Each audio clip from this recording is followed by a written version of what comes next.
ABVP সাম্রাজ্যে এবার ফাটল ধরালো এনএসইউআই। বিগত বছর কয়েক জয়ের ধারাবাহিকতা বজায় রেখে চলেছে এভিবিপি, তাই এবার ব্যর্থতায় পর্যবসিত হলো। বাজিমাত করলো এনএসইউআই। যেহেতু করিমগঞ্জ কলেজ ছাত্র সংসদ নির্বাচন ছিল আজ, এতেই এভিবিপি এনএসইউআই এর মূল প্রতিদ্বন্দ্বিতা করে। সকাল থেকেই পড়ুয়ারা দুই দলের হয়ে ভোটাধিকার প্রয়োগ করেন। ঝঞ্ঝাটহীন ভোট প্রয়োগ হয়। পরবর্তী সময়ে ভোট গণনা হলে এনএসইউআই এর দখলে চলে যায়। বেশিরভাগ বিভাগ এনএসইউআই এর দখলে চলে যায়। অনেকদিন পর কলেজ ছাত্র সংসদ নির্বাচনে এনএসইউআই বাজিমাত করায় প্রার্থী, কর্মী সহ অনুরাগীদের মধ্যে ব্যাপক আনন্দ ও উদ্যমতা পরিলক্ষিত করা যায়।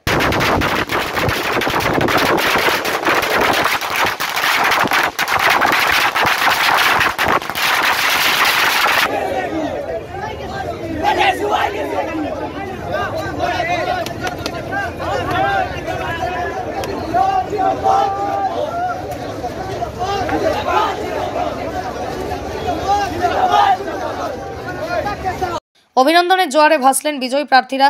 উল্লেখ্য, মোট 14টি বিভাগের মধ্যে 9টি বিভাগ এনএসইউআই দখল করতে সক্ষম হয়। 5টি বিভাগ পেয়ে সন্তুষ্ট থাকতে হয় এভিবিপি। জিএস ভিপি সহ গুরুত্বপূর্ণ পদ পেয়ে বাজিমাত করে এনএসইউআই। অনেক বেশি খুশি আমরা সবাই, সকল ছাত্রছাত্রীদেরকে অনেক অনেক থ্যাংক ইউ বলবো কি ওরা আমাদের উপরে বিশ্বাস করেছে, আমাদেরকে অনেক মূল্যবান দিকটা দিয়েছে। এনএসইউআই কটা সিট পেয়েছে? 9টা টোটাল। এনএসইউআই টোটাল 9টা সিট পেয়েছে, তার মধ্যে বিপি, জিএস আরো অনেক। জিএস পদে কে নির্বাচন হয়েছে, জয়ী হয়েছে, কি নাম? সুস্মিত দেব। আর বিপি পদে শিবম দত্ত। কলেজে যেগুলো সমস্যা রয়েছে, এই সমস্যাগুলো কি প্রথম পদক্ষেপ কি হবে? কলেজে অনেক কিছু সমস্যা আছে, তার মধ্যে আমি কিছু বলবো। যেরকম আমাদের কলেজে 2টা শিফট আছে, morning shift, day shift. Morning শিফটের ড্রেস আলাদা, ওইটা বাইরের লোক যারা দেখে ওরা মনে করে কি অন্য কোনো কলেজ, তো ওইটা আমরা সবচেয়ে প্রথমে চেঞ্জ করব।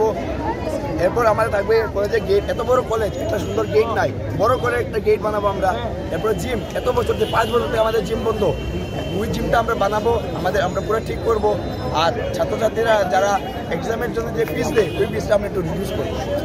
কিছুদিন পূর্বে করিমগঞ্জ, নিশ্চয়ই আমি ওনার সাথে দেখা করেছি না, উনি আমাদেরকে সবাইকে ডাকিয়েছিলেন, আমরা দেখা করেছি ওনার সাথে। ওনার আশীর্বাদেই আমরা আজকে যেখানে আছি, ওনার আশীর্বাদে আছি।